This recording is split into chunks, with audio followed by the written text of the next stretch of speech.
5 youths were arrested at 96th Street, all between 14 and 15 years of age. They got him! I don't know these guys that's there, so I'm just gonna make up something and include these guys' names. Okay, if you're gonna do it to me, then I'm gonna do it to you. Being 14 years old at the time, being naive and not knowing the system, not knowing the law, that was my first experience ever.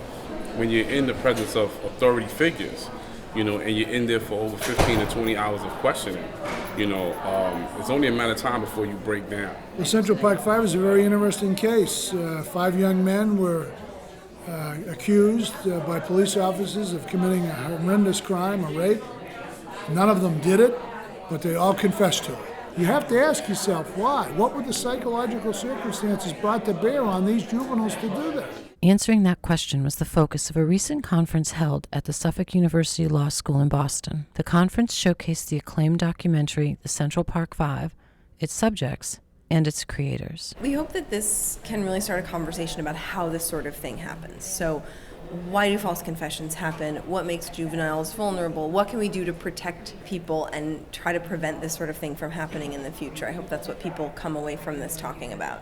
We're just beginning to realize how often people actually do confess to things they don't do, just to make the interrogator stop. Researchers already know that those most vulnerable to giving forced confessions are adolescents, the intellectually disabled, or the mentally ill, and that they are most likely to crumble under police tactics including long interrogation times and presentation of false evidence. They used the good cop, bad cop tactic on me. They lied, gave me false promises, and said that I'll be able to go home if I cooperated. They fed me what they thought were the facts, which was all wrong. Miranda is an important component, but a lot of people don't understand the Miranda warnings. As a 14-year-old, you don't know what that is. You have no idea when they tell you, you can get a lawyer. You're thinking, for what? I didn't do anything wrong, so I don't need a lawyer. Experts say that when a forced confession happens, the effects can last a lifetime.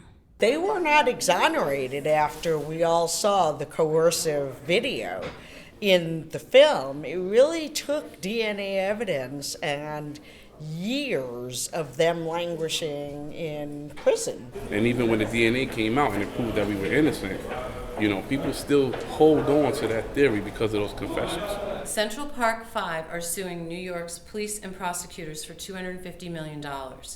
That lawsuit is now a decade old, and there's no resolution in sight. From Boston, this is Reilly reporting for the Lawyers.com channel.